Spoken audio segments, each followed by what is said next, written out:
spoke languages older than most empires. Why does the world keep telling you to be quiet? Why?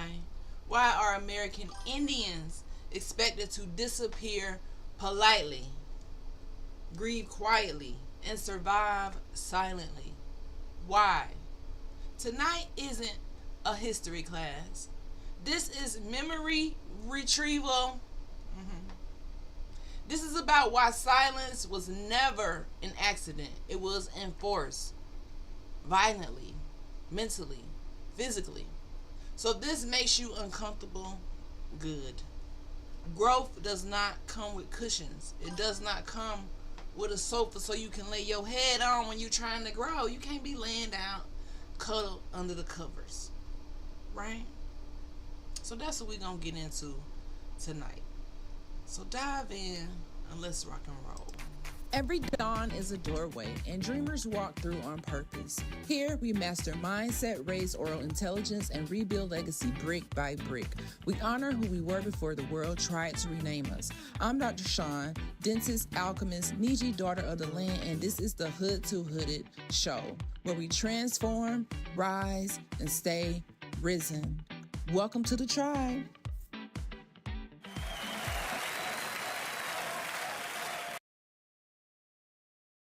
So welcome back. So we know that silence is the most successful weapon used on the indigenous people, such as the American Indians, the copper tone melanated indigenous Niji, OCO to the Niji, OCO to the ancestors, sending love to all the ancestors who fought for us to be here right now. You want to know why they want you silent? You want to know why they don't want you to talk about your greatness? You want to know why they got to ban you reading and writing? Because the greatness is already in you. It's already in your DNA. The intelligence is already in you. Otherwise, colonizers wouldn't have to oppress shit. They wouldn't have to do all that. They wouldn't have to try so hard to block you out from wealth, block you out from reading, block you out from writing, block you out from equality, block you out from kindness. The definition of oppression, family, is prolonged. Pay attention to the word. Prolonged, cruel, and unjust treatment or control. Other words of oppression: tyranny, despotisms, abuse, maltreatment, persecution. So when we talk about oppression, it covers all of that. It covers all of that. Now, what is the synonym of oppression? What's the synonym? Democracy, freedom. So, democracy ain't no damn democracy. This government act like they have democracy. It's really just liocracy. Democracy? You mean liocracy? I just made that up, but I think that's actually what it is. Got no damn democracy. Democracy. Y'all don't cut that shit out the line. Line! Through your teeth talking about democracy.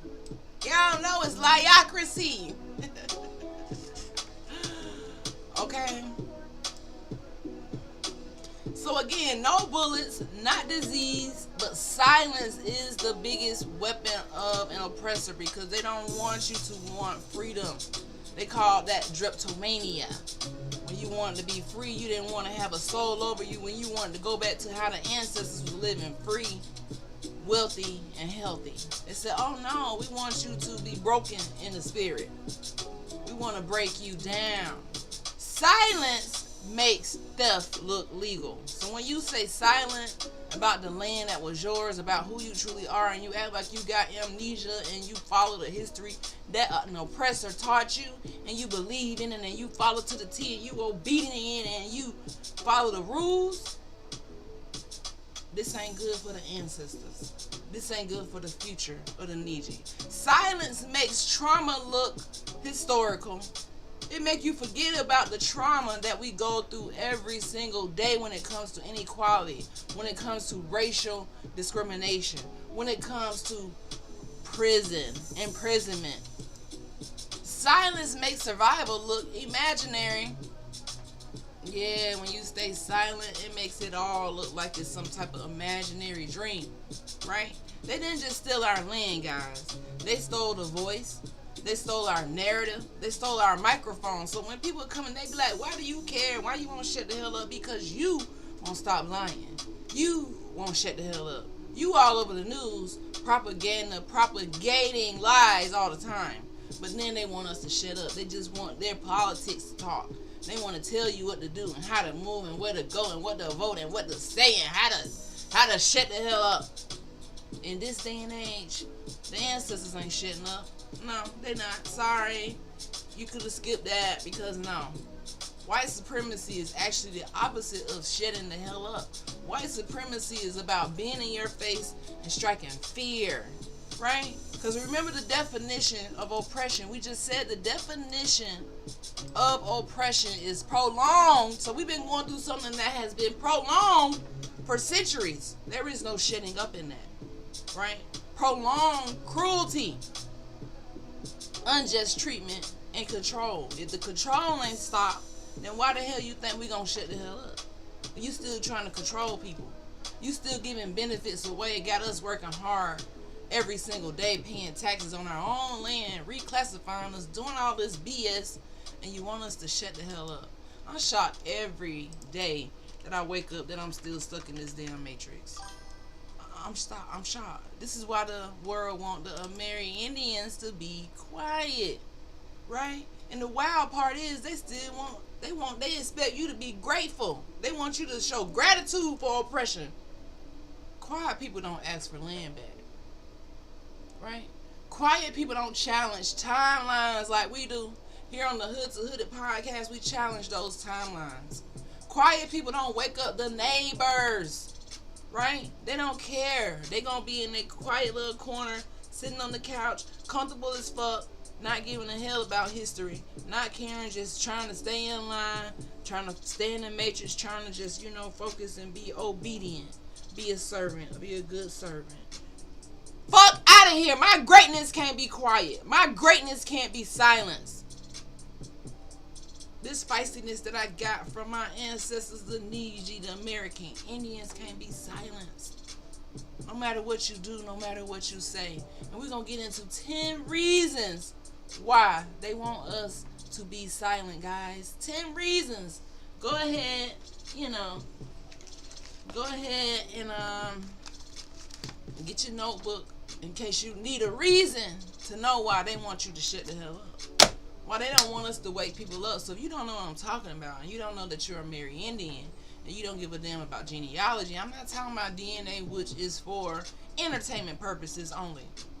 I'm talking about genealogy. Something that the world can't deny. Can't deny it. So let's get into it. They can't deny it. Reason number 1, land talks when people do.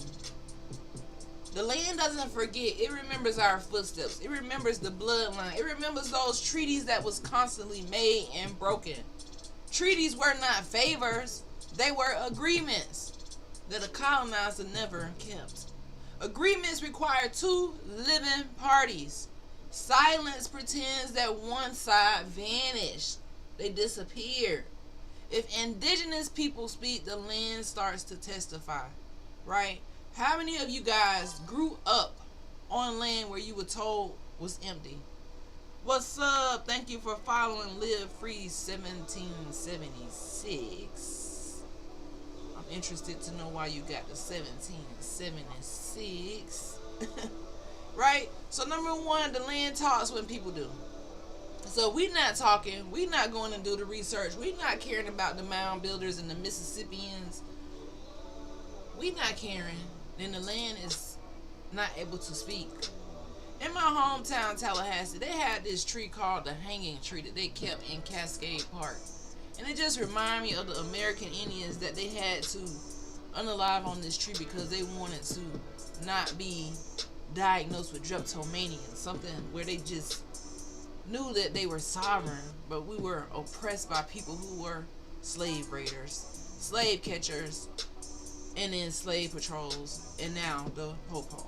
Live free. Life is wild. Life is absolutely wild. You better know it. Life is wild. It is wild. Right? Number 2, why they want the American Indian to be quiet. And I need me some tissue because my nose is still a little runny. I hate to go. I might have to go get some tissue, guys.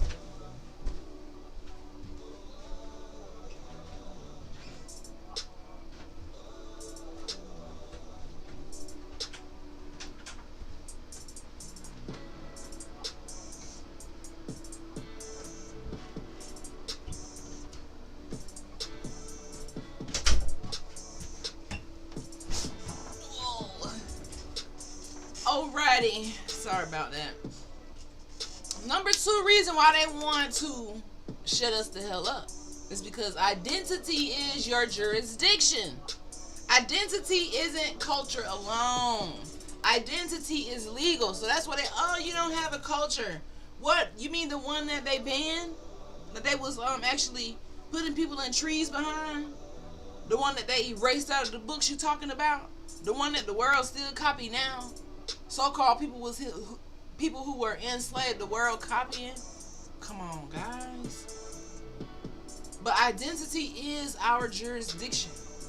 When they change names, create racial caste systems, racial categories, they manipulate the census, which is basically researching on indigenous inhabitants. Because if you pull up the Census Bureau records, you'll see that your family was inhabitants. They use blood quantum as a colonial tool, saying, oh, if you're Native American, you gotta have blood quantum. Have nothing to do with blood. You see, it's all about the jurisdiction. Everywhere you go where the history of the Mississippi mound builders, the American Indians, you're gonna find copper tone people still there. Copper tone. Stop playing. If they confuse who you are, they can control what you claim. Right? So the thing is, you don't erase people first, you relabel them. We live in a society where we have literally been relabeled and we act like we don't care. A lot of people act like they don't care, like history don't matter. It is what it is. We pretty much lost now. It can't be fixed. It's like, I don't really care because that's in the past. That was years ago. Right? We don't care. The number 3 reason why they want the American Indian silent is because history was rewritten to protect power. History isn't what happened, it's what survived the editing room. So if you got the pen, of course you're gonna lie about the people you trying to oppress. Of course. This is why they erased our government. They erased anything that had to do with our previous empire. Right? They erased it all. So now we walk around in this false pseudo identity, the world attacking us every which way, and we can't figure out why the world's so obsessed with the so-called African American. Why they so obsessed with oppressing black people? Why? Because they know a little secret about you that you don't know about yourself. They know who you are. You just don't know who you are. We won't know who we are until we go and read. The number 4 reason why they don't want you to talk and say who you are is because spiritual systems were a threat. Individuality was a threat. Autonomy was a threat. Your indigenous spirituality doesn't need permission to shine. It doesn't. The land was our relative. It wasn't like a resource. It was a part of our family. Right?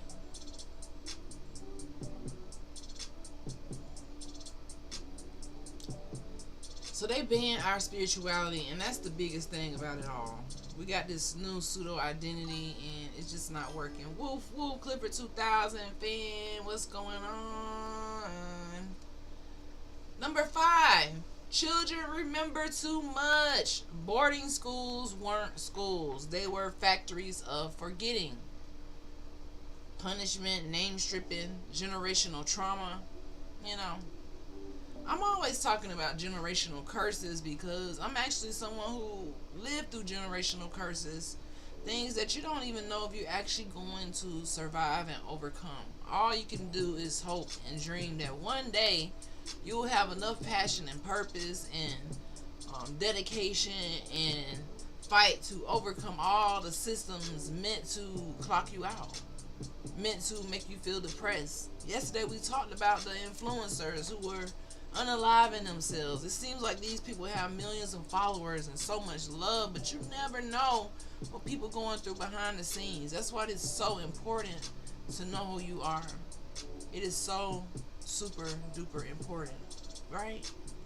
The number 6 reason why they don't want the American Indian knowing who we are and they want us to shut the hell up is because survival itself is resistance. Every time you survive and overcome every trap put in your life meant to make you stumble, fall, and give up, listen, that's resistance. You might not know why you got that fight in you, but it's because your ancestors was fighters. They still fighting for their story to be told and not erased. And it was so close to being erased, guys. So close to us living in a world where our history was rewritten and erased. Right? Erased. I'm going to actually look at it right now. As soon as I finish this right here, I'll go look at it because I was supposed to do it yesterday. But I just haven't been feeling the best, Clifford 2000 fan. That's why I'm here late every night because it's a struggle for me to stay live during this week. It has been one of the hardest weeks ever for me to keep going live because I'm really like an introvert.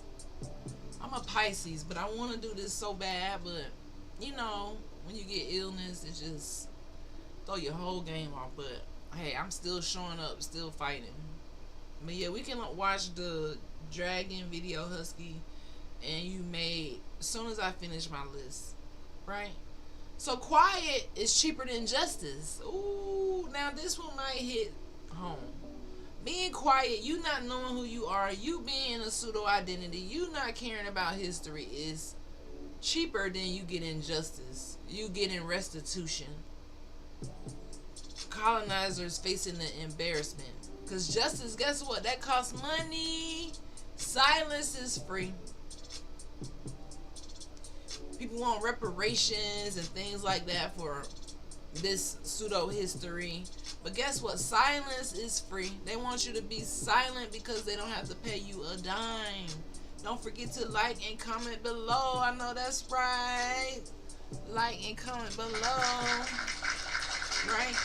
Systems will always choose a cheaper option unless they are forced. So what does justice look like to you guys? Does it look like you living in a pseudo history identity, being comfortable with the way that the world is, never having sovereignty, your kids continuing to learn fake history about founding fathers who were actually enslaving fathers?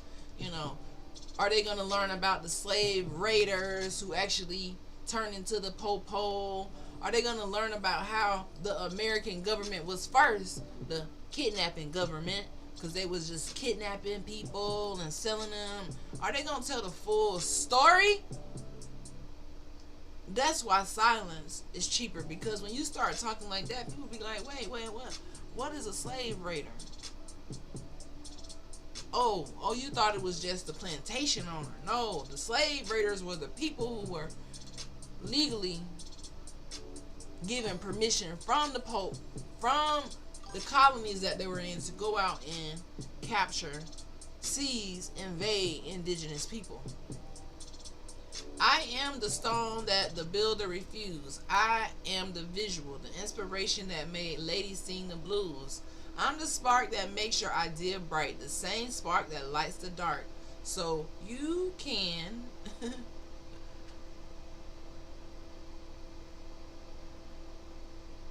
What does justice look like to you guys? I want to know in the comments. What does it look like to you? To me, justice looks like not sending billions of dollars overseas when you have people right here in this country homeless, starving, broke, in poverty, kids, suffering, but you send billions across the ocean. But once again, we got to realize that this government is ran by immigrants who kicking out other immigrants. It'll never make sense because people are so lost. It will never make sense to me. The number 8 reason why resistance slows profits. Every time indigenous people speak out, every time we speak out and try to wake other people up, something gets delayed. Silence keeps the timelines on track. Right? But resistance slows the profits. This is why we have to continue speaking out regardless and showing up and talking about it until we blue in the face. And honestly, what does justice look like to me is us getting our land back, oppressors being embarrassed worldwide because of the history that they highlighted and uplifted that was actually very fucking evil. I wouldn't want to be from a time period in history where my ancestors were just so fucking evil. Like, evil beyond evil. Like, we talk about it a lot, the evil things that have been done, but, that's why they want us silenced. Right? When you silence, this isolates you. It isolates you into this matrix. When you tell the truth, you start to form allies. I met so many people since I have came into my indigenous ancestry and heritage. I'm really connecting with people who really want to know the truth, who really want to see the light, who don't care about following trends, trying to make people happy, trying to follow something where, somebody just leading you into it. When you go to read, you'll just be so shocked at everything you discover. And it's eye-opening for me. So the truth is going to create you an ally, a community. For so long, when I was in my other identity, it's like I was screaming into a vacuum, just like not really getting anywhere.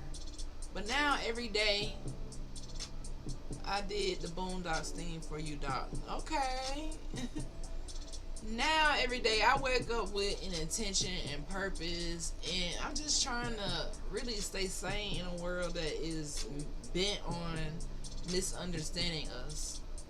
The biggest lie is that melanated people all came from Africa, when we all sprung up all over the earth. Australia, South America, which wasn't called North America, just the Americas, Turtle Island, Europe, Rome. All of these are melanated people.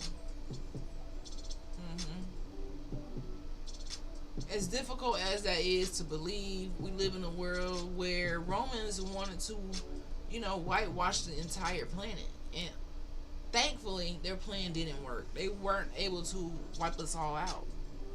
And that's why we still stand here today, speaking our truth, despite the clouds and despite the clapback and despite, history. Now, y'all gotta know that I'm a scholar. I say that I'm a scholar because I have a doctoral degree. And to be a doctoral degree candidate, you gotta do a lot of reading and caring and planning and have a lot of passion for your future. So you gotta know somebody like me just hearing all of this stuff about history, coming from a background where history was not something that interests me. I'm like, why would I want to keep learning about enslavement and, now I need to try to connect Africa and, it'll just have you looking in the wrong direction if you don't know who you are, right? So I was never this person who was just super in love with history until I realized that history lied to me. That's when I had my awakening moment. When I realized, damn, they bamboozled my ass. I was like, whoa, y'all really got me good. Y'all really got me good. That's why I don't trust their ass no more. I will never trust a colonizer teaching me nothing. You can't teach me nothing. No thanks. You can't. Like, why would I want you to teach me something? Why? Like, never in a million years. It's like a no thank you.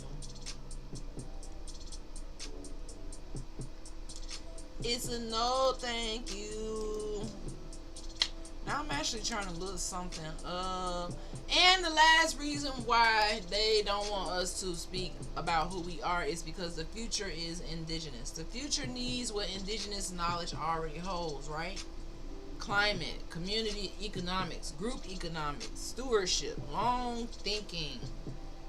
You know, the future does not look like domination and evil and hate. It doesn't. I'm sorry. They don't want you quiet because you're wrong.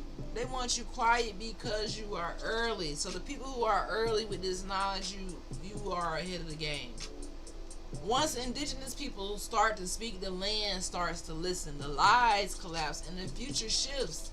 So silent was never consent. It was done while they were whispering.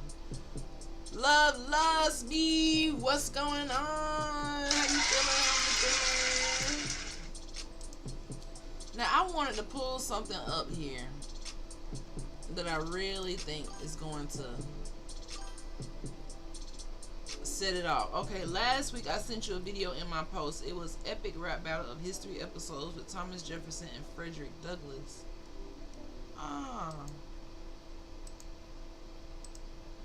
Like I said, I've been so out of it this week. I haven't even. This week was crazy.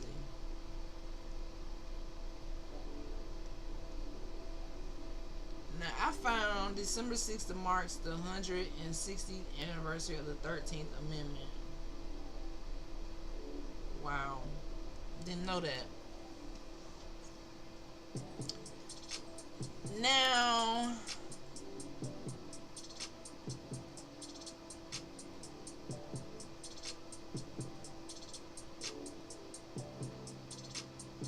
I guess I'm not going to read this.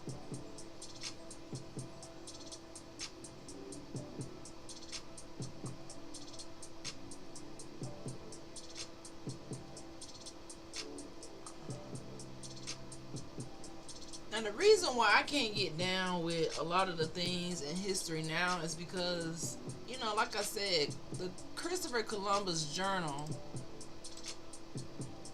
it really just, it kind of opened your eyes to a lot, right?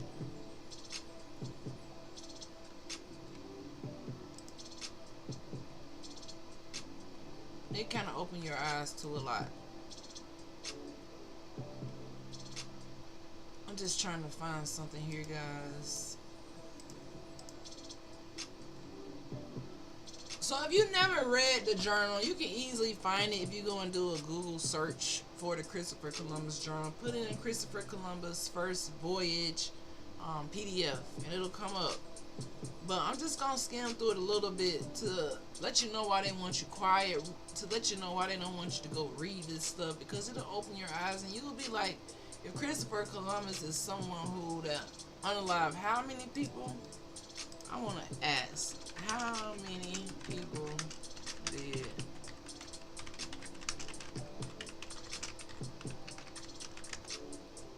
I just want to know.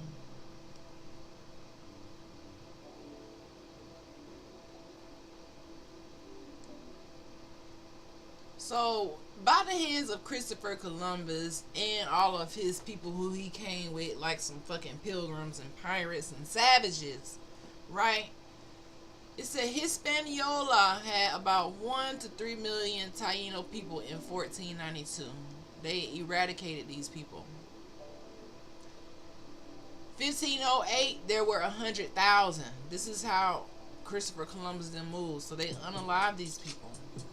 By 1550 now, not even 60 years, they were functionally extinct as a free people. This began under Christopher Columbus' rule. What did Christopher Columbus do? Now this is key. I'm kind of going off of my playing here today, but I feel like this is important. This is why they want you silent, because they don't want these secrets to come out. They want to keep teaching our kids. Thank you for following Castle Breaker. They want us to keep teaching our children that Christopher Columbus discovered America. He's this great guy. You know, he was a fucking lunatic. Let's just be honest. He was a lunatic. Under Christopher Columbus, indigenous people were enslaved in mass. Adults who failed gold quota had their hands cut off. Women and girls were SA'd and enslaved. Entire villages were burned to force compliance. People worked to death in mines and fields. Suicide rates skyrocketed due to despair and trauma. Right? One Spanish priest,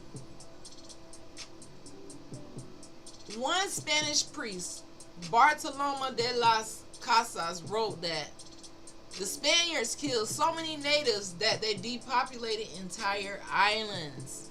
Yes. Thoughts on homeless slums in Oakland, California.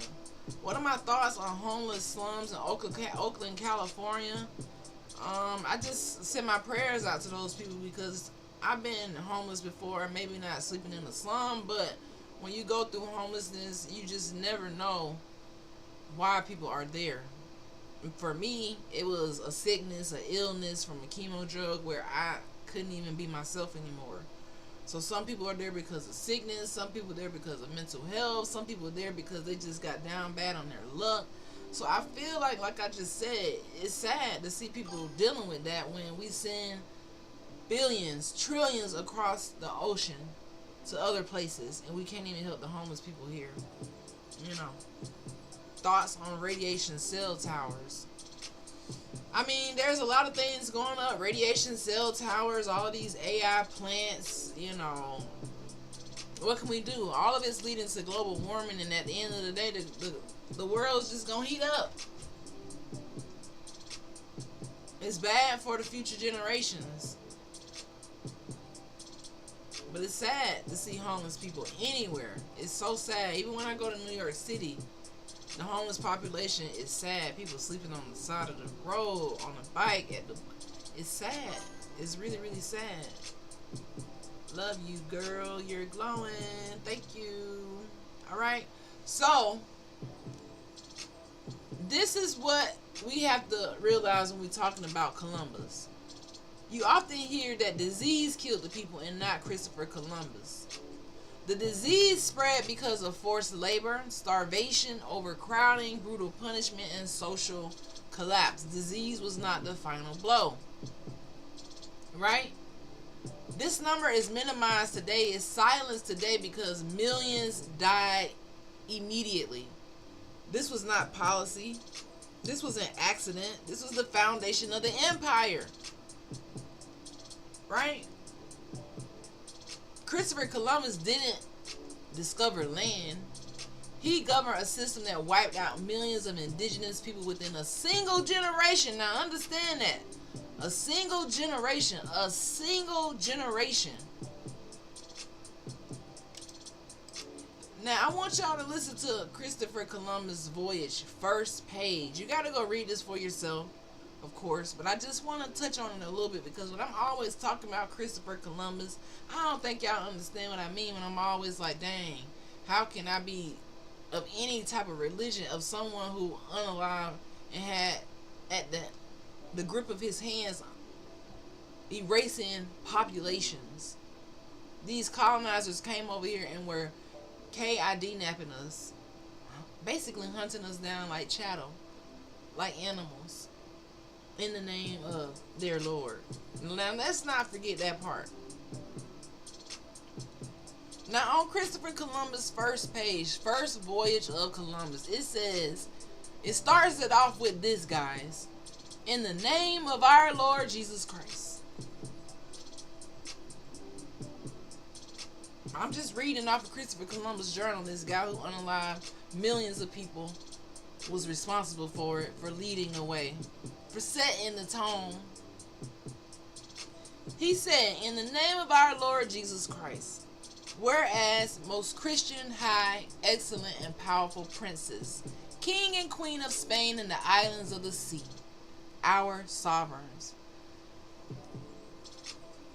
This present year, 1492, I'm reading the journal now, 1492, after your highness had terminated the war with the Moors, reigniting in Europe, the same having been brought to an end in the great city of Granada, where on the 2nd day of January this present year I saw the royal banners of your highness planted by force of arms upon the towers of Alhambra, which is the fortress of that city, and saw the Moorish king come out at the gate of the city and kiss the hands of your highness and the prince of my sovereign.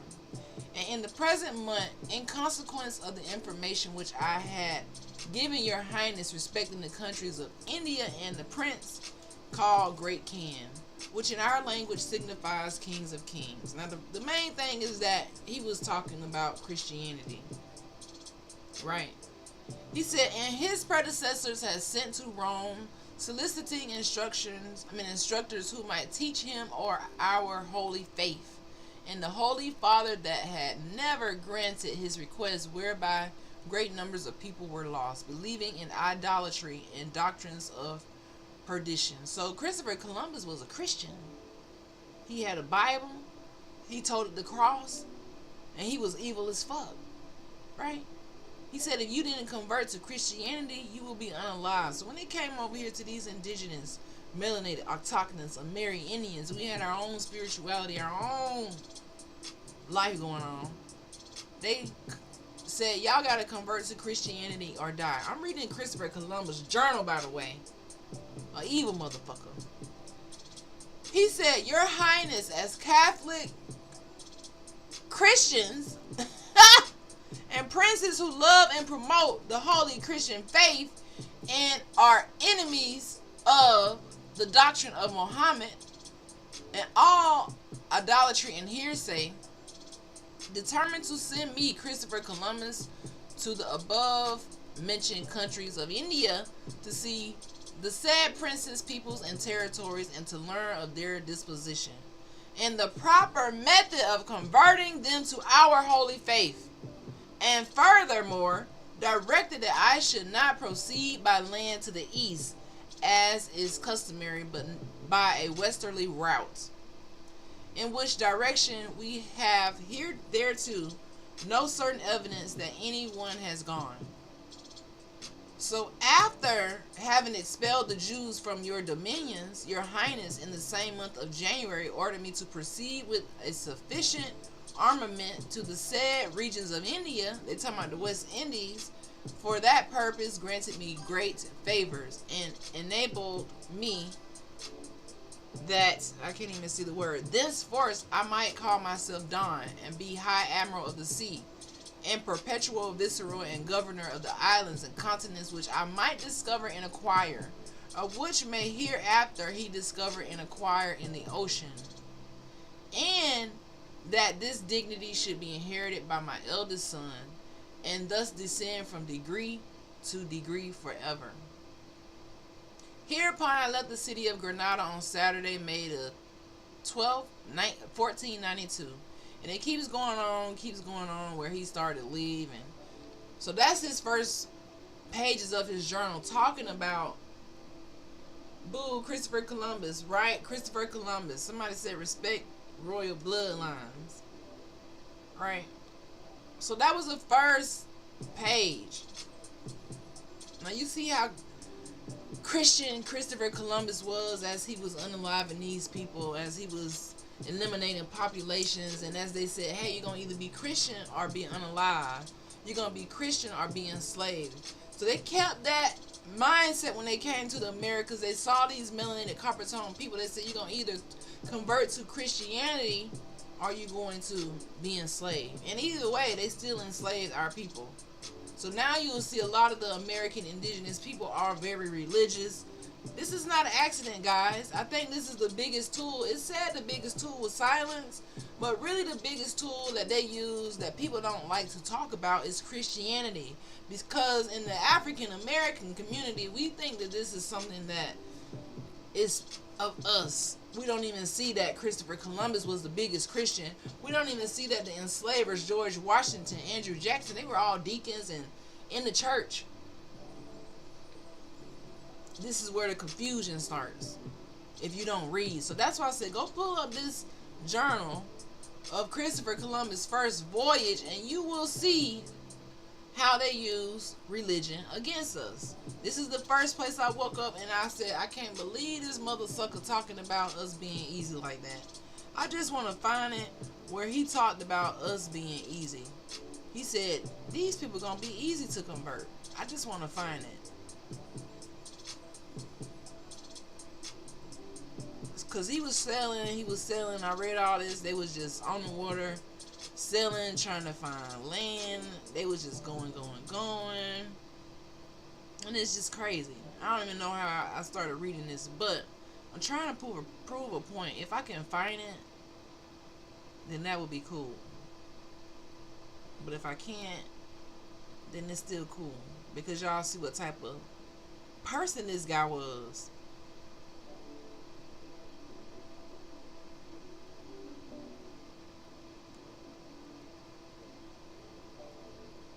It says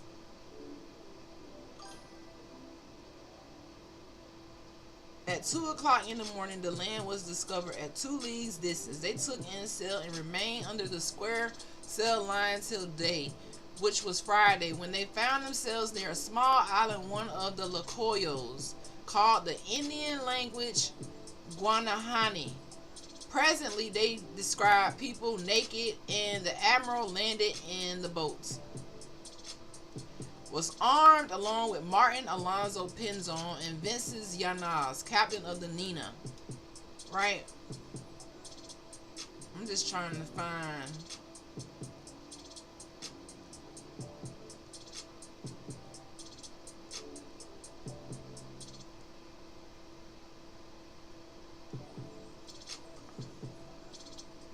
This is the paragraph I was looking for. So I'm going to read you this paragraph, right? Respect to you, Memphis, Florida, Yamasee Creek, Ochita. I hope I said that last one right. Osceola, my Niji, yeah. Chata, Muskogee, Creek, Seminole, Appalachia, Yamasee. So I'm on page 24 of this PDF if you're going to go download it and read it, because I feel like if you need to read Christopher Columbus' journal, because you won't have no doubt. And if you got any doubt about who you are, go read his journal. If you haven't doubt, you're like, I can't believe Dr. Sean talking about Christianity like this. Listen, you don't know the how. Now let's read this page, because this is the page where he said we was going to be easy to convert. I'm going to read this page to y'all. So let's kill the music for a second. Let's just turn it down a little bit so you can actually hear me. Because when I'm talking about these people was evil as hell, they was plotting since been plotting. It says, alright, let's start. Let me see where I want to start at.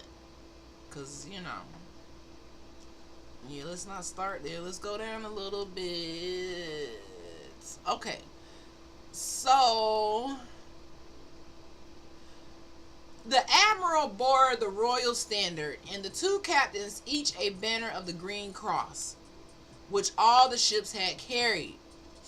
This contained the initials of the names of the king and queen each side of the cross. We're talking about the cross now. The cross. Christopher Columbus is talking about a cross. So y'all got to disconnect from this Christopher Columbus as energy. Okay, I'm not going to interrupt no more, but I'm just trying to fill you in. Alright? So it says, the initials of the names of the king and queen each side of the cross, and a crown over each letter. Arrived on the shore, they saw trees very green, many streams of water, and diverse sorts of fruit. The admiral called upon the two captains and the rest of the crew who landed, as also to Rodrigo de Escovide, notary of the fleet, and Rodrigo Sanchez of Segovia, to bear witness that he before all others took possession, as in fact he did, of the island for the king and queen his sovereigns, making the requisite declarations, which are more at large set down here in writing. Numbers of the people of the island straightway collected together. Here follow the precise words of Amral. As I saw that they were very friendly to us, and perceived that they could be much more easily converted to our holy faith by gentle means than force, I presented them with some red caps and strings of beads to wear upon the neck, and many other trifles of small value, wherewith they were much delighted and became wonderfully attached to us. Afterwards they came swimming to the boat, bringing parrots, balls of cotton thread, javelins, and many other things which they exchanged for articles which we gave them, such as glass beads and hawks' bills, which trade was carried on with the utmost goodwill. So he pulled up, these people pulled out to the boat, and they was trading with him. They was giving him things, and he was giving them stuff that he said wasn't worth nothing, right? They all go completely naked, even the women. Though I saw one girl, all whom I saw were young, not above 30 years of age, well made with fine shapes and faces, their hair short and coarse like that of a horse's tail. He said their hair was coarse. Okay. All right. Combed towards the forehead, except a small portion which they suffer to hang down behind and never cut. Some paint themselves with black, which makes them appear like those of the Canaries, neither black nor white. Others with white, others with red, and others with such colors as they can find. Some paint their face and some the whole body. Others only the eyes, others the nose. Weapons they have none, nor are acquainted with them. So we didn't have no guns, we didn't have no weapons.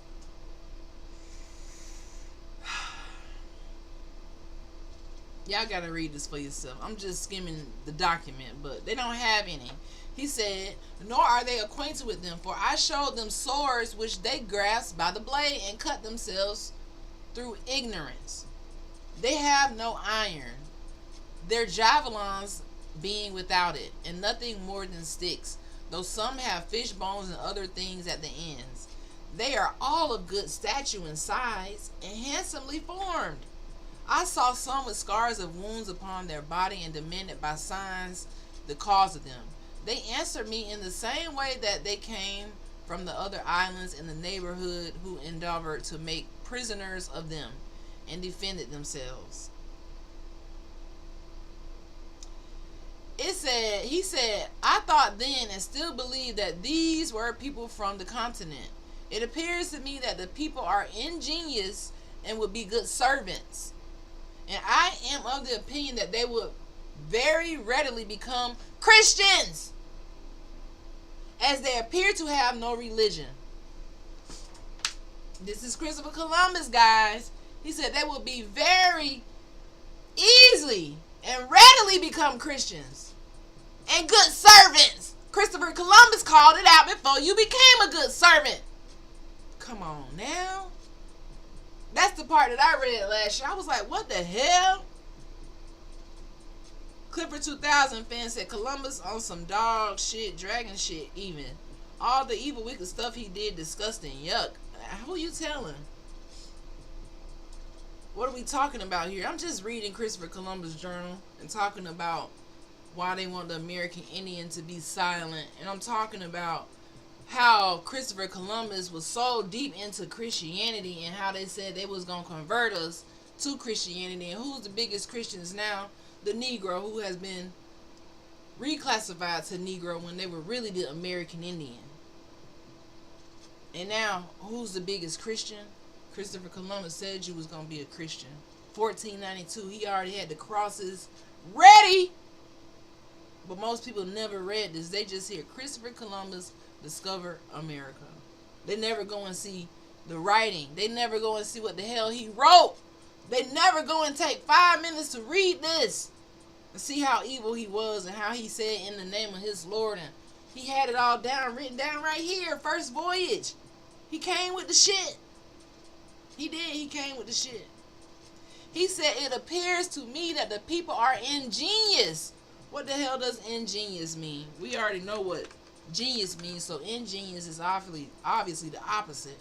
But I want you to know the definition. He was basically saying we were having and showing an unusual aptitude for discovering, inventing, or contriving. Right?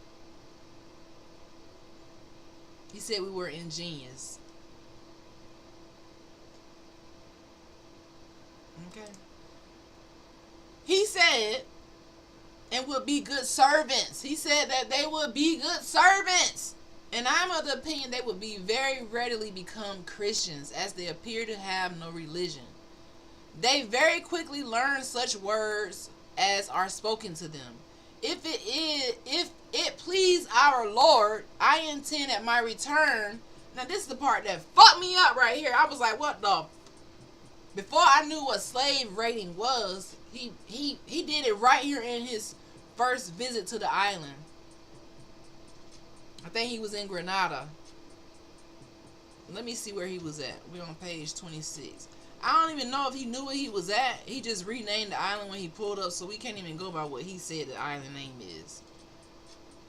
But either way, this is the part that really got me, not what he said. And I ain't gonna go too far into this because it get kind of crazy and creepy. He said,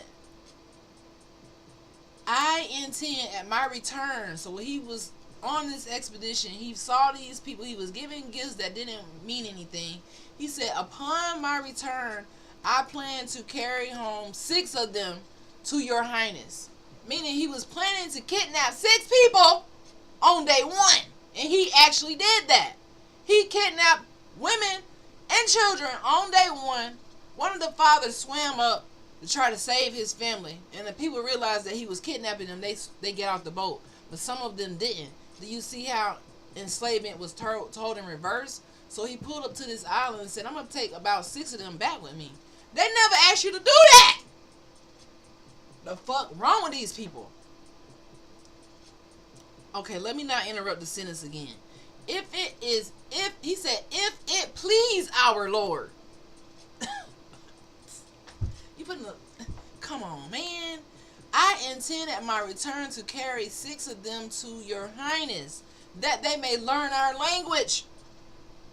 I saw no beasts in the island, nor any sorts of animals except pirates. These are the words of the admiral. Then he said, Saturday, October the 13th, at daybreak, great multitude of men came to the shore, all young and fine shape, very handsome, he said. He might have been a little fruity tooty as well on that stuff, alcohol and a little fruity tooty. He said they were very handsome. You know, he said their hair not curled, but straight and coarse like horsehair, and all their foreheads and heads much broader than any people I hitherto seen. Their eyes were large and very beautiful. Right? It said they were not black, but the color of the inhabitants of the Canaries. Do y'all know what the Canaries is? This is on the west coast of Africa. So he said they were like the people in the Canaries, but not black, but similar. It was something different, which is a very natural circumstance, they being in the same latitude with the island of Pharaoh and the Canaries. They were straight-limbed without exception, and not with prominent bellies, but handsomely shaped. He kept calling them handsome. Christopher Columbus now. He said they came to the ship in canoes made of a single trunk of tree, wrought in a wonderful manner considering the country. Some of them large enough to contain 40 or 50 men. Others of different sizes down to those fitted to hold a single person. We had our own canoes, guys.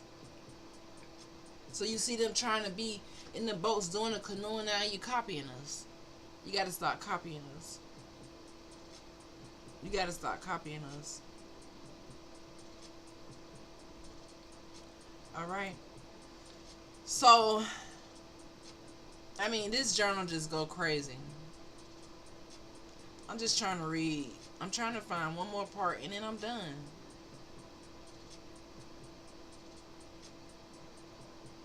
It said the natives are often inoffensive people and so desirous to possess anything they saw with us that they kept swimming off to the ships with whatever they could find and readily bartered for any article we saw fit to give them in return, even such as broken platters and fragments of glass.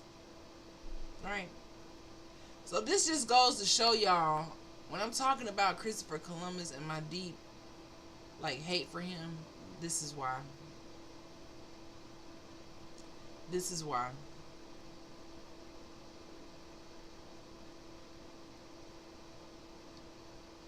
It's sad. I'm just trying to figure out when he took these people. But he did end up taking people. Oh, listen at this part, guys. He said, I discovered a tongue of land which appeared like an island, though it was not, might be cut through and made so in 2 days. It contains 6 houses. I do not, however, see the necessity of forfeiting the place, as the people here are simple and warlike matters, as your highnesses will see by those 7 which I have ordered to be taken and carried to Spain. And I thought he was bringing people. Sound like to me right here, he trying to take people to Spain to show the king and the queen who he found here. So he ordered 6 people to be taken.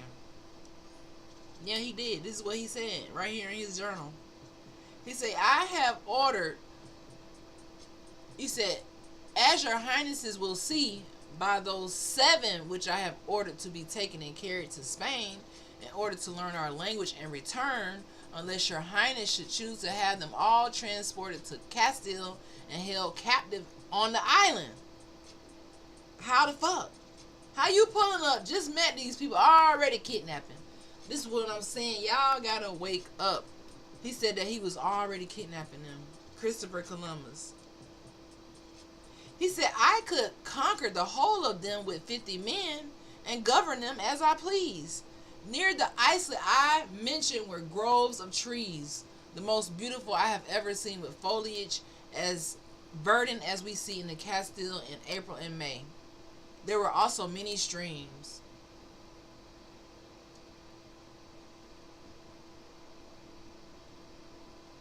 So you guys can see here, Christopher Columbus was on some BS. He was kidnapping people. As soon as he pulled up, he was saying that he could convert them to Christianity. This is his first voyage now. This is his first time. I'm just skimming through, trying to give you the real deep stuff, but he was here just doing the most. This is for sure not the Columbus we read about in school history books. Facts. Even Christian schools are scared to talk about this stuff. They don't want to ruin the squeaky clean Christian image. Oh, brother, this guy stinks. Oh, my dog, I think I'm going to vomit and be sick. Listen, this is what he was doing. He was pulling up, kidnapping people. He was ordering people to be taken back to Spain to show the king and the queen. He was delusional, guys. He was saying, oh, they're not Christian. He was just doing the most. That's how I don't understand how they have a statue, how they have a holiday. Anything that has something to do with unaliving and destroying indigenous populations and feeding into the narrative, they will perpetuate it, give them a holiday, teach it in school. They're teaching about this guy in school right now. They say he discovered America, but what he discovered, it sounded to me, was people here that he was kidnapping. Okay. Play with it. Stop it. The lies gotta stop. So if you know this is a lie, then you know everything else pretty much is a lie. He was looking for gold. He said, above sunset, we anchored near the cape which terminates the island towards the west to inquire for gold. My phone finna die TikTok. Uh-oh. I'm gonna have to put y'all on. Uh-oh.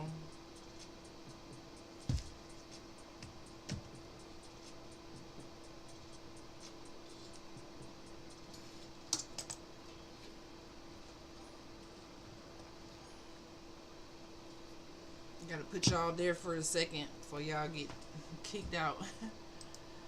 Columbus is one sick puppy, sick dog, even an evil wicked. Yeah, man, I can't believe they lied to me talking about he discovered something. When he discovered all these people that he unalive. They talking about he discovered America, and it just is a big lie, guys. He said, I believe pretty confidently that they had invented this story in order to find means to escape from us. Still, I determined to pass none of these islands without taking possession, because being once taken, it will answer for all times. So he had basically kidnapped these people, and they was trying to tell him pull over so they could try to get out, but he felt like they was trying to get out, so he didn't want to pull over to let these people out.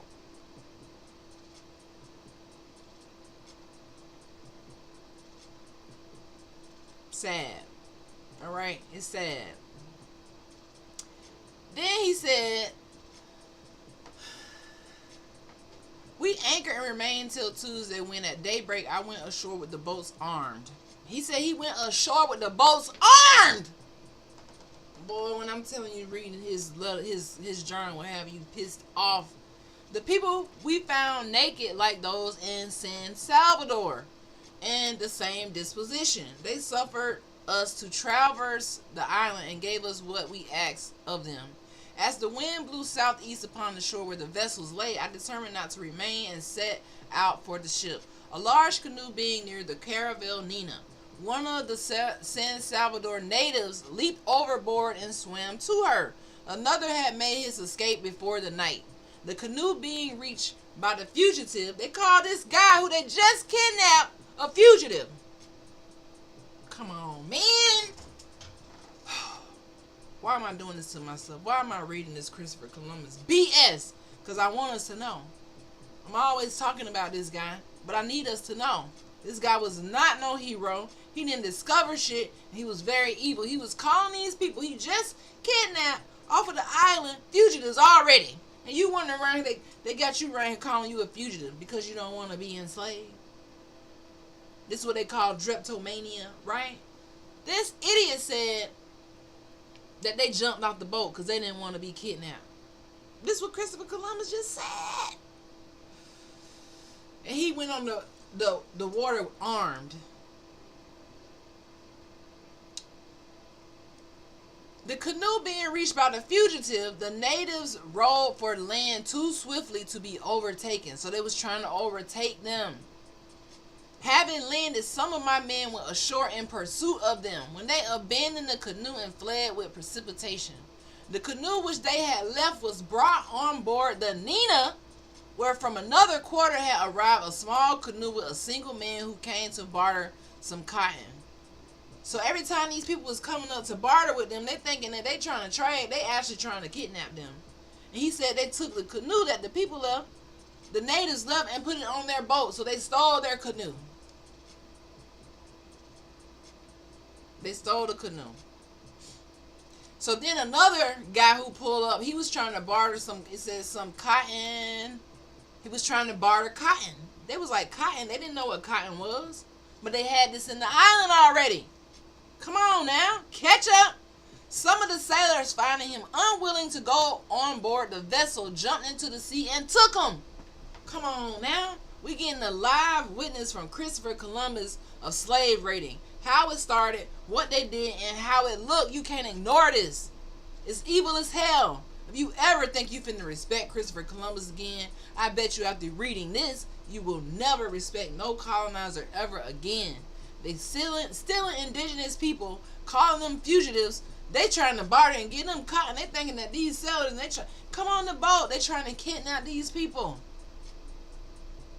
Some of them they did kidnap, they swam off and ran away. It's sad, man.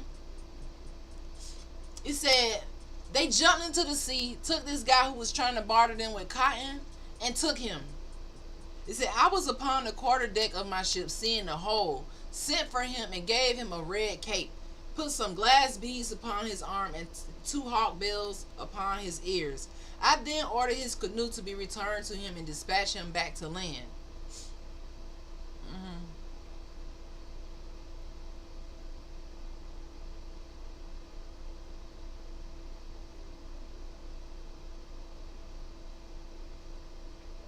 It's crazy.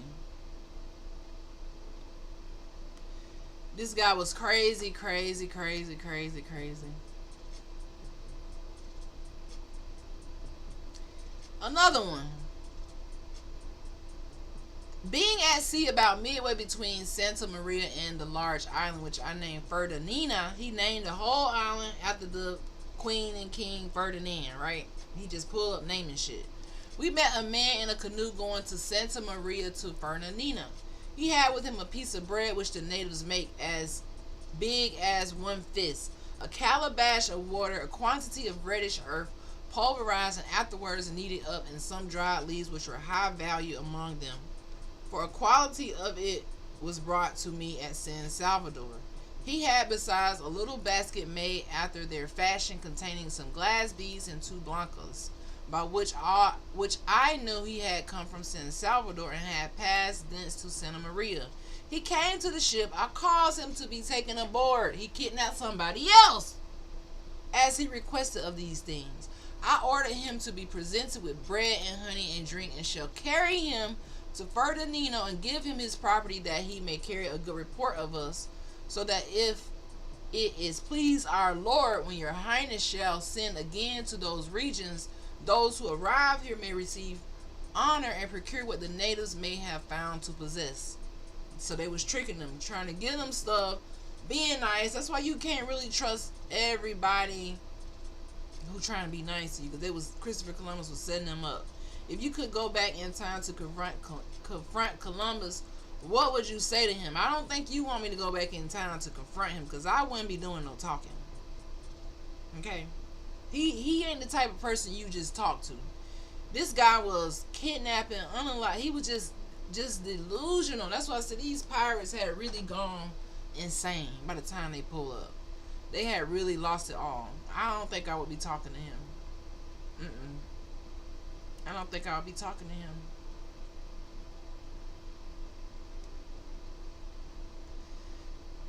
I don't think I would be talking to him. Because the way he was just doing all of this, it's just sad. Now, this next paragraph, and then I think I'm going to be done with reading this because it's just so long. You really got to go read it yourself. I'm only on page 36, and it's pretty long. But this next one will seal the deal. Alright? He said, I saw many trees very dissimilar to those in our country. Many of them had branches of different sorts upon the same trunk. Such a diversity was among them that it was the greatest wonder in the world to behold. He said they had so many plants, it was the greatest wonder in the world to him. Thus, for instance, one branch of tree bore leaves like those of a cane. Another branch of the same tree leaves similar to those of linstick. In this manner, a single tree bears 5 or 6 different kinds. Nor is this done by grafting, for that is the work of art, whereas these trees grow wild, and the natives take no care about them. They have no religion, and I believe that they would be very readily become Christians, as they have a good understanding. This is what Christopher Columbus said. He said they have no religion, and I think they would be very readily become Christians. This was his way to make them docile so that he can control them, and obviously he unalived pretty much all of them, right? Here the fish are so dissimilar to ours that it is wonderful. Some are shaped like dories of the finest hues in the world, blue, yellow, red, every other color. He talking about the islands, Jamaica, Bahamas, the Greater and Lower Antilles. Here are also whales, beasts we saw none, nor any creatures on land, save parrots and lizards, but a boy told me he saw a large snake. Nor sheep or goat were seen. Okay. So basically, I just read through this so we could tie all together so you can see why they want us silent. They don't want you to go and uncover Christopher Columbus' journal. I have so many documents like this saved about the American Indians, about when they pulled up to Florida, about when they pulled up to Virginia. And when you read these things, it's kind of like eye-opening. It's very shocking, and it just helps me stay knowing that the things that I'm learning is really helping me get out of the matrix, because this guy was super, super evil. That's why if you ever go and read this journal, it's a lot of traveling in the boat. So I had to skip a lot of the time when they were in the boat and just going from different islands and renaming stuff. I read y'all the most detrimental parts I feel that stuck out. But you know, what do we go from here? Where do we go from here? Every day I wonder, where do we go from here? Do we just continue to talk forever and ever and ever and ever and ever? What the hell do we do? You know, they already said it was going to be easy to convert to Christianity. And we see that's actually true. A lot of people are easy to convert to Christianity. You know, because it seemed like it's the right thing to do. But when you see that Christopher Columbus brought Christianity, it makes you look at it a whole other way, because he brought this here. He brought the Bible, he brought the cross, and he brought it with an intent from the Pope to unalive the indigenous population. And as you can see, he did what he said he was going to do. He kidnapped people. He did all of that. Every time. That's why I can't stand his ass. And I'm going to talk bad about him until forever.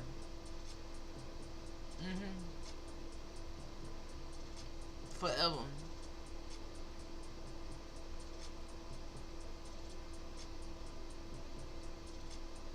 Forever. Right? So we could go on and on into this, but I think I'm done ramping about Christopher Columbus and his little fucking evil ass, and just so evil. Now, I haven't been able to find the journals for his other voyages when he was really laying down the iron. Now, I only been able to find his first one. If you've been able to find the other ones, let me know, because I would like to read it. Because I want to know everything I can about the enemy. I need to know how easy you said we was going to be to convert. I need to know.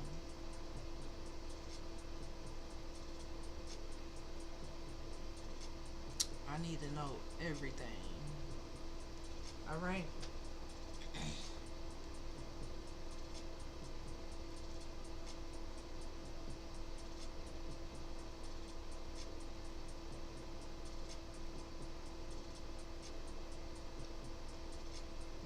Yeah, we done reading about this.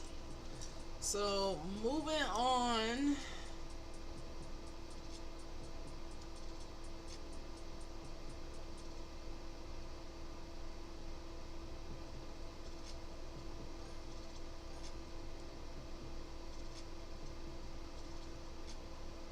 Nice glasses. Thank you. You know where I got these from.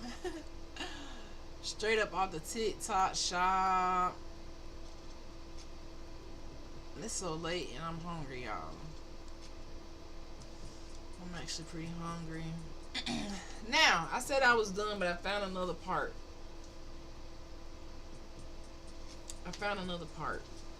So it says, everything which the Indians possessed, they were ready to barter at a very low price. A large basket of cotton they would give for a leather thong. What? Or other trifling things which was offered them. He called whatever he was giving them trifling.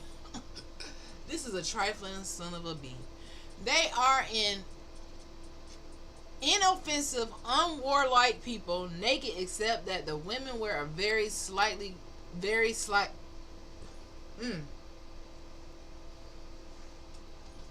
Hold on.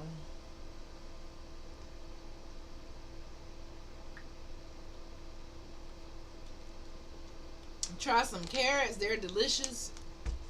I don't like carrots cooked. I don't know why.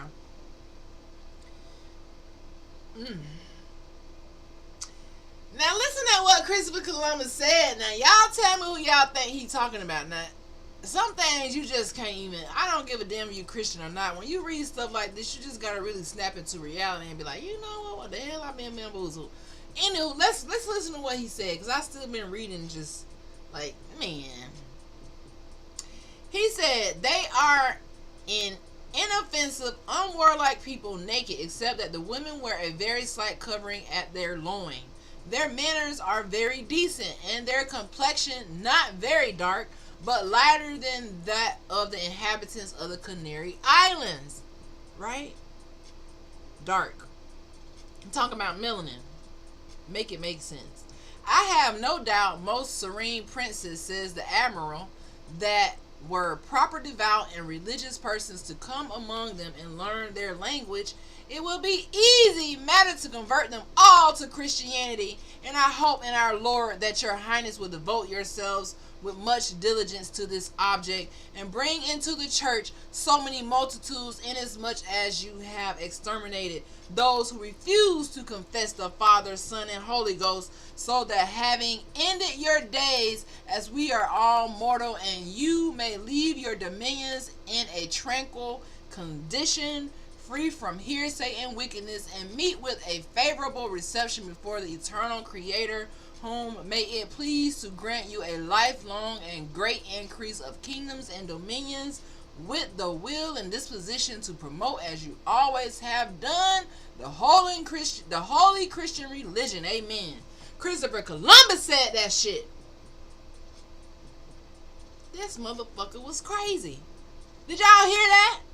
He said y'all gonna be easy to convert. Ooh, he said convert all of them. Now I wonder who converted right now. I keep saying this, but this is a whole nother page. We're on page 65 now.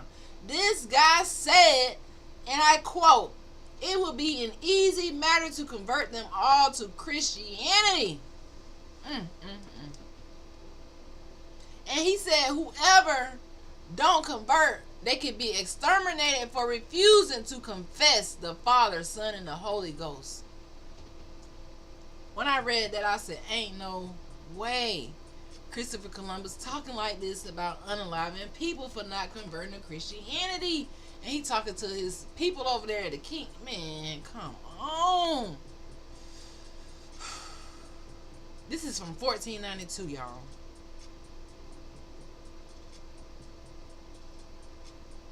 He said, "This day I launched the ship and made ready to depart in the name of God."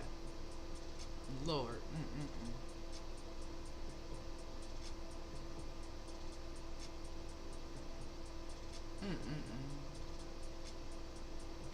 I'm done for real. He just keep talking about Christianity and converting the people. That's all he's talking about. He states that the Sunday previous, he thought it would be well to take a few of the natives from the place where the ships lay for the purpose of carrying them to Spain, that they may acquire our language and inform us what their country contained, besides becoming Christians and serving us at their return as interpreters. For I have observed, say he, that these people have no religion, nor are they idolaters, but are very gentle race, without the knowledge of any iniquity. They neither kill, nor steal, nor carry weapons, and are so timid that one of our men might put 100 of them to flight, although they will readily sport and play tricks with them. They have a knowledge that that there is a God above, and are firmly persuaded that we have come from heaven. Then very quickly learn such prayers as we repeat to them, and also to make the sign of the cross. Christopher Columbus said that. He said, "Your Highness should therefore adopt the resolution of converting them to Christianity, in which enterprise I am opinion that a very short space of time would suffice to gain to our holy faith multitudes of people, and to Spain great riches and immense dominions with all their inhabitants. There being without doubt in these countries vast quantities of gold, where the Indians would without cause give us descriptions of the places where the inhabitants dug it from the earth, and wore it in massive bracelets around their neck, ears, legs, and arms." Come on now. Come on now. Stop fucking playing with us, Columbus. You're giving me Mama Dragon energy. I can see your wings unfurling, mouth open and ready to roast. What?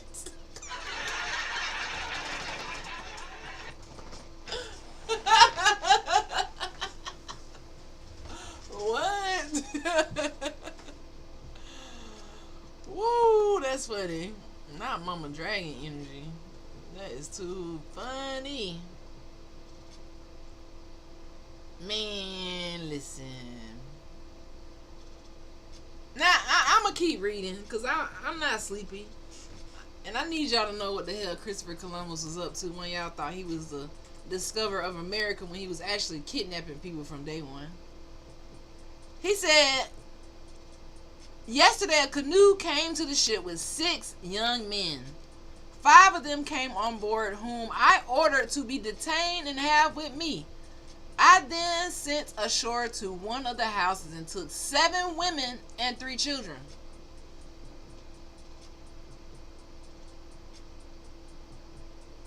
This fool, Christopher Columbus, said he kidnapped 6 men and then he went to the house and took how many? He said he took 7 women and 3 children. He kidnapped them now.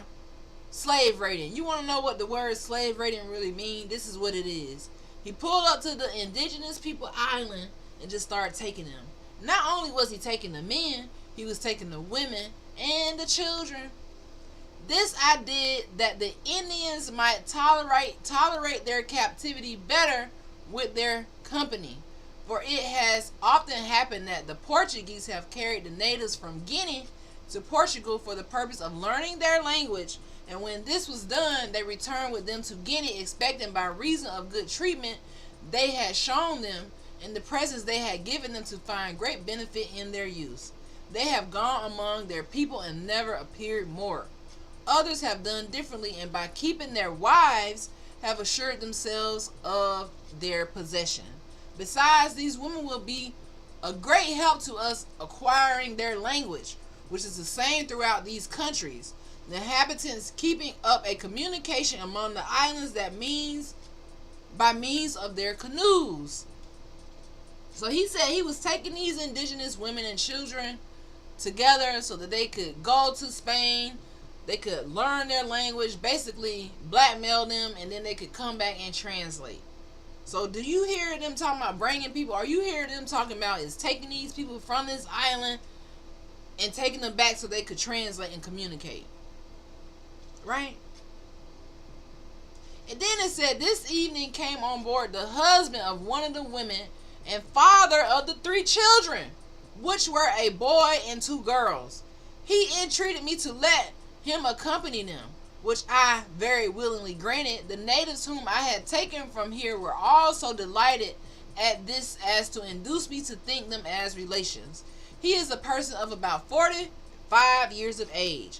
All this is the exact words of the admiral. He also says that he found the weather somewhat cold, being in the winter. So he kidnapped these people. Their daddy and the father came on board to try to save them. Sad, man. It's sad. Right here on writing, you can see this guy, what he did. And the government, the people who enforce laws, the people who sit here and create Christopher Columbus Day, the people who sit here and force your children to learn about this evil ass person, the people who sit here and push this pseudo history don't teach this part of history. Because it's too much. They don't want to go that deep. They don't want you to know who this guy really was. They don't want us to know. But see me, I gotta know. I gotta know. And I'm happy that I know, because I have so much evidence to prove who we were, why they want us to be silent, and what they was doing since the beginning.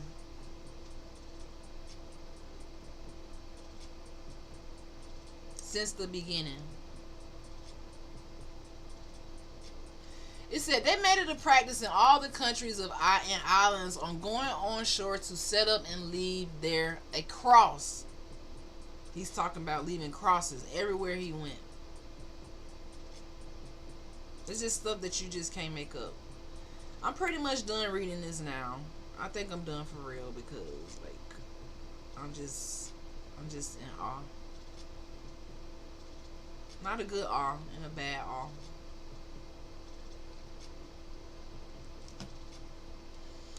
Anywho, y'all can see how this story goes. Them just kidnapping people and taking people, and, you know. Where do we go from here?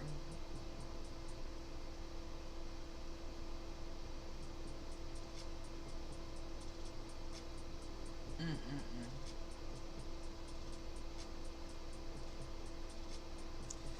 Where do we go from here, guys? Because this happened in 1492. This is when the slave raiding started. You want to know, you know, what slave raiding is? We just read about it. That was where it started. That was where they got it from. You know, it's just sad. Anywho, I know that the world doesn't really care about this type of stuff. I know they don't.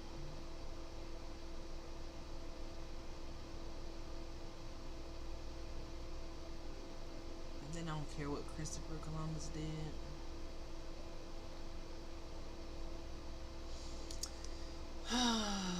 But I do, and I will never ever forget.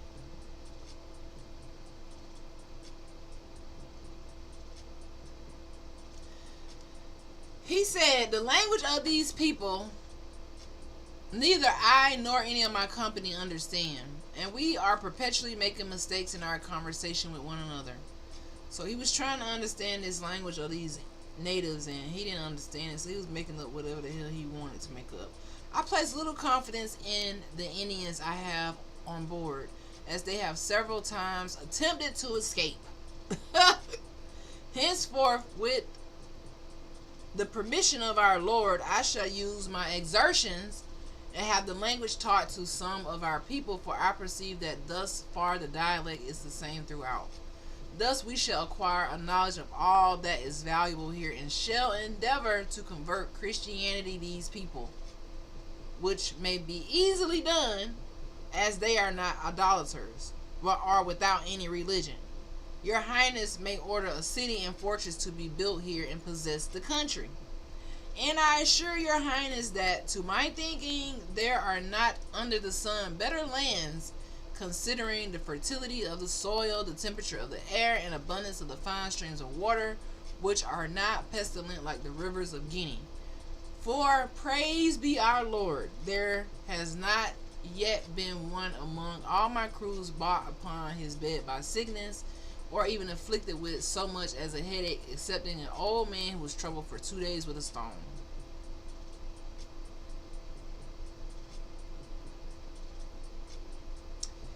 Crazy, crazy, crazy. He's talking about all these people trying to escape him. Like, he said, your Highness ought not to suffer any trade to be carried on, nor a foreign foot to be set upon these shores, except by Catholic Christians, as the object and sum of the present undertaking has been increased in the glory of the Christian religion. All these are the words of the Admiral.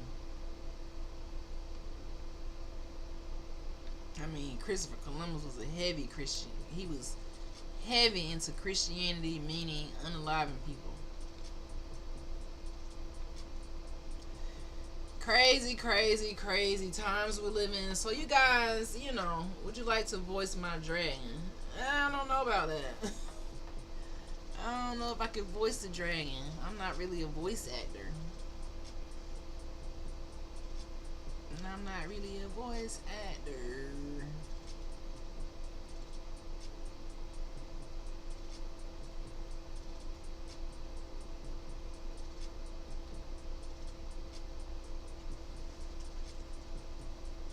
Alright. So yeah, guys, go read the journal. Go be enlightened. And understand who this loser of a guy was. I mean, you can tell that I do not like none of these colonizers. I don't give a fuck. I don't like their ass. I don't like what they did to these people 500 years ago, 400 years ago. I don't like it. I don't like how they lied to me to paint them in a better light. I don't like it. And I really don't like it because I was a heavy Christian until I read what I read this shit and I was like, what the fuck is this? Saying we're gonna be easy. Paragraph after paragraph. He said it paragraph after paragraph. They're going to be easy. They're gonna be easy. And I want y'all to remember that. He said you was gonna be easy.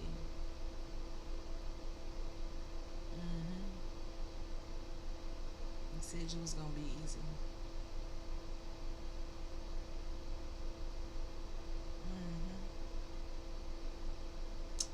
But anywho,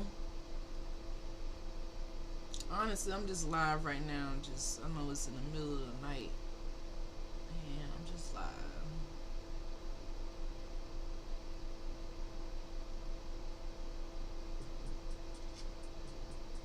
Just live reading, strolling through this document.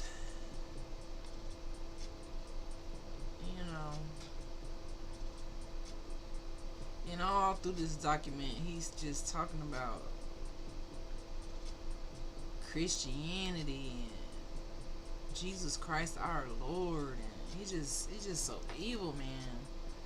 Like, how y'all putting evil and religion together? Like, it's fucking crazy. It's fucking crazy.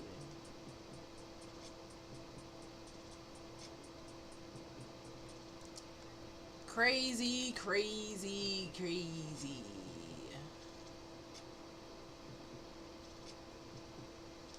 But anywho, yeah, that's y'all guy, Christopher Columbus. That is y'all guy. I don't want nothing ever to do with him. I hope y'all stop teaching y'all kids about this guy. They really need to dismantle any evidence of him being some type of leader or hero or whatever the hell. They just gotta dismantle it at this point. They just gotta dismantle this shit, cause I don't know.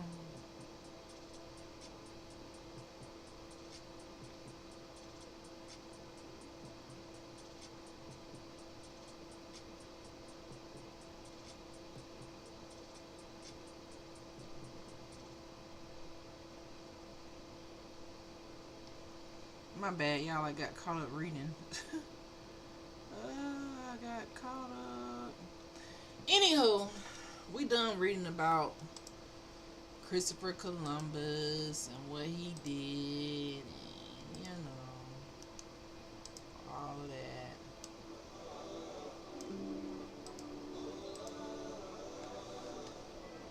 and what he did.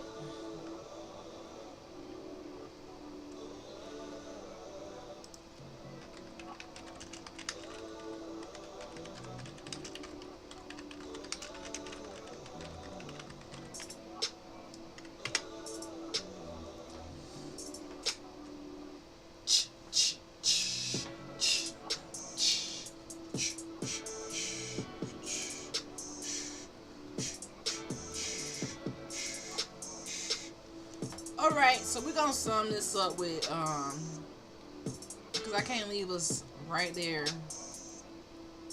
We're gonna sum this up with Christopher Columbus, little dumbass. Christopher Columbus and Christianity. This is the part of history that's usually whispered, softened, skipped, but we're not gonna cover him up. We're not gonna do it. Who was Christopher Columbus? You just read about who he truly was. He wasn't just an explorer. He was a colonial governor, an enslaver, an enforcer of the empire, acting on behalf of the Spanish crown. His voyages were not neutral discovery missions. They were religiously justified invasions. You get that from the Papal Bull. Christianity was the justification tool. They used Christianity as a moral cover for their conquest. Christopher Columbus believed that non-Christians had no inherent rights to the land. Remember? Indigenous people could be enslaved if they did not convert.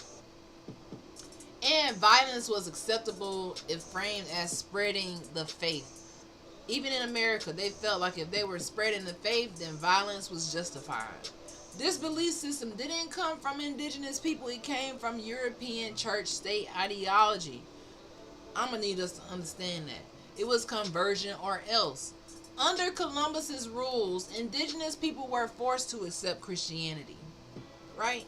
Indigenous people forced to accept Christianity. Who that sound like? The Negroes forced to accept Christianity. Refusal meant punishment, enslavement, or death. Churches were built alongside the mines and the prisons. Baptisms often came after terror, not before teaching. Now we do it naturally, but before it was done after terror. Christian language was used to sanitize the brutality of it all. As you can see from what we just read, every paragraph Christopher Columbus was using, religious slang to sanitize his brutality, to sanitize the kidnapping he was doing, to sanitize the plans that he had to come and pretty much eradicate, make this whole land unnatural, right? Cutting off hands, essaying, torture, burning villages to enforce obedience. This is what they did. Christian symbols did not stop the violence. They were used to justify it. What are the theological framing that enabled this genocide? The ideology at play taught us Christians were superior by divine right. Indigenous spirituality was viewed as pagan and evil. A lot of Christians right now view everything as evil because they got that Christopher Columbus mindset. Land could be claimed if inhabitants were deemed uncivilized, meaning if they weren't Christian. The worldview made genocide feel like obedience to God rather than a crime. Please understand that. With decades of Columbus's arrival, entire indigenous nations in the Caribbean collapsed. Millions, not hundreds, not thousands, millions died from violence, starvation, forced labor, and disease. Christianity became associated with domination rather than compassion. It became associated with oppression, control rather than compassion. This wasn't faith alone, this was faith weaponized. Now the hard truth is, I know people don't like to hear the hard truth, but the hard truth is, and I'm a fan of the hard truth versus a soft ass fucking lie. Please tell me the hard truth because I need to find the real hard truth. Christianity as practiced by Columbus and the empire was not about love, humility, or peace. It was a legal argument. It was a moral shield. A colonial permission slip, as you will. Okay? So he didn't just sell with ships. He sailed with a theology that declared indigenous people expendable. Christianity didn't arrive as salvation. It arrived as justification for this hate. So when you realize why this still matters, is because this version of Christianity still shapes modern racism. Okay? It influenced laws, land theft, identity erasure, the slave codes, the slave patrols, the slave raiders, the plantation owners. It influenced the Naturalization Act, reclassification, redlining, all of these different things, stealing the land, stealing the wealth, stealing the music, stealing inventions, stealing everything, and it still gets defended instead of examined. The truth doesn't destroy faith, it destroys false innocence. And right now they got y'all feeling like these heroes are falsely innocent, when actually they are the biggest thugs, the biggest savages, the biggest liars. Okay? The biggest liars.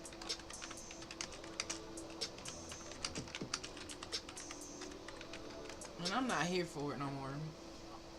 I can't sugarcoat it. I'm not here for it. That's why I say To be a leader, you have to read, man. You gotta read stuff that you normally wouldn't read. Step outside the box and just be like, you know what? Let me go see what the hell Christopher Columbus was up to. Some people might say, oh no, it's not all Christians. You're right, it's not all Christians, but we're talking about personal belief. I mean, we're not talking about your personal belief. We're talking about institutional power. Individual faith does not build empires. Systems build empires, right? Some people would say, oh, the intent doesn't erase impact. But if a system can harm millions, even if some people inside, does it mean well? History really, guys, is judged by what happened, not by what someone hoped would happen. When we read about what happened, you can see what it actually happened. We're not reading about what we hoped would happen or what we thought would happen or what history told us happened. We read what actually happened, what was said. I said, what was said? We just read what was said, what Christopher Columbus thought about before there was the internet, before there was, people realizing what they were doing. He was writing it down word for word. He didn't give a fuck. He didn't give a fuck, right? Some people say, oh, well, it's not all Christians, but silence is still participation, my dear. That's why they don't want us to be silent, but silence means you're participating. If it wasn't all Christians, then the real question is, who spoke up when it mattered? Who? When they were kidnapping, unaliving, stealing kids, women, men, in the name of the Lord, who spoke up for us? Because silence next to violence still feeds violence. Right? Silence. What about faith versus weaponized faith? There's a difference. There's a difference between spiritual teachings and weaponized theology. Jesus didn't colonize. Empires did, and they used his name to do it. Good people can exist in harmful systems. Some people believe that. You could be a good person in a harmful system and still benefit from that system. That's not an insult. That is responsibility. And this isn't a personal attack on anyone. If you feel attacked, pause. We're critiquing history and power, not your heart and not what you believe it is resulted to today. We're talking about history and power. If your faith is rooted in love and justice, this conversation should strengthen it, not threaten it. Because we all about love. We all about honoring the Creator, but we not about falling for some pseudo history or following Christopher Columbus' ass and the things that he brought with him to colonize us. Right? So we do the fruit test. We judge trees by their fruit. If the fruit was genocide, land theft, forced conversion, we have to examine the tree. Even if some of the branches came out kind, we have to really examine the tree where this fruit grows from. And the truth does not equal hate. Calling out historical harm is not anti-Christian. It's anti-erasure. Truth does not destroy faith. It destroys false innocence. There's that word again. We got to get rid of the false innocence. Such as the presidents who all claim false innocence. They want to claim that the system is so good now where if you vote, then it's going to be right or left, when actuality was all funded off of slave raiding, kidnapping, unaliving people, enslaving people. All of the first presidents. Right? So yes, not all Christians, but enough of them in positions of power use Christianity to justify their conquest. And that truth deserves to be spoken out loud. It doesn't need to be hidden. This isn't about who you are. It's about what happened. Your good intentions don't cancel those historical consequences of all those indigenous melanated people who were terminated. Like they were termites. Faith don't need defending. The truth does. We're talking about systems, not Sunday service. Okay? So I just want us to be in the know when it comes to this history. Um, Honestly, this topic is going to continue to come out year after year, month after month, day after day. People are just talking about it because they can't silence the truth. You cannot silence the truth. That's why the world wants the American Indian to be quiet. This is why. Because we know too much. We're going too far back. 1492. I go back to 300. I go back to 0. If you want me to. I'm going to go wherever the truth lies. So I encourage y'all, again, to go and read this journal and just see what you think about it. See what you think about it.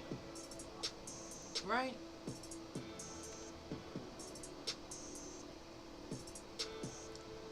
See what you think about it. Because the way he was doing these people when he pulled up is just outrageous. And I'm gonna leave y'all with one last passage from Columbus, and then I'm getting off of here.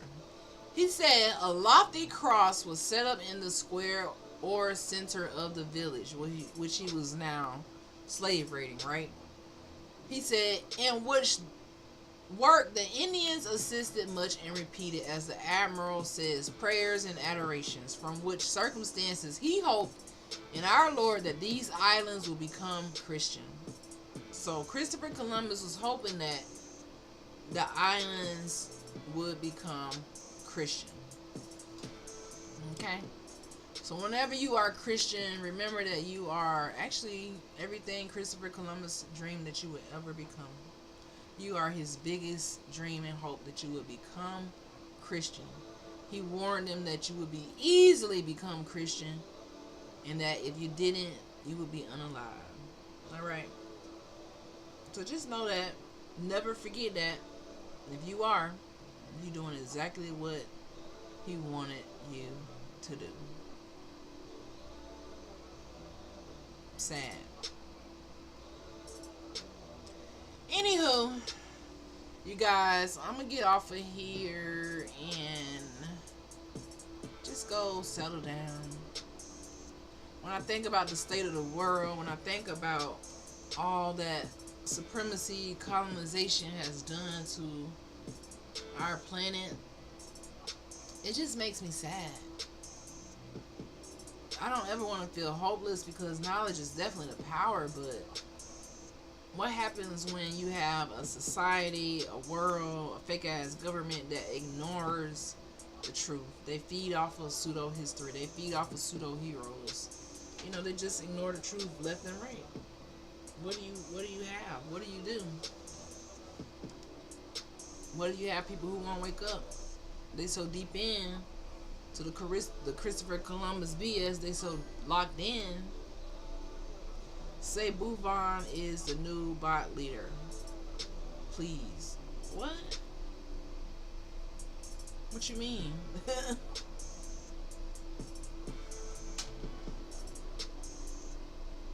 And then you made me say something I shouldn't have said. Why you did that? No, I'm not saying that. No. You gonna trick me this time. Please, no. Because I don't know what I'm saying. Come on, no. No. Why you want me to... For the boys, no. You got me the first time. See, I'm not reading everything that pop on the screen no more. Bro, I'm trying to troll. I know. I see you trying to troll. You gotta go troll somewhere else, man. You got me the first time. I'm not falling for it. Are we serious? I am your only viewer. Listen, it is what it is. I'm still not saying it. Just because you're my only viewer right now don't mean I'm going to say what you want me to say. No. Not happening. I'm not that gullible. I'm not that gullible. You see, Nightbot is also my viewer.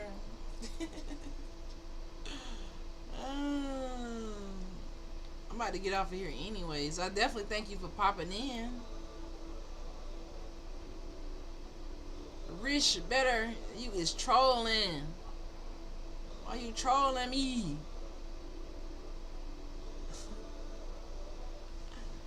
Why you being a troll this time of night? Where you watching from anyways?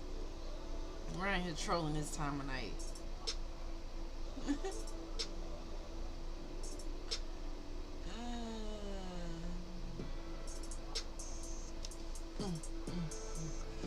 Anywho, honestly, guys, I just came live because I didn't want to go too long without checking in on y'all, and I'm getting off of here now. Peace out, Rich Better.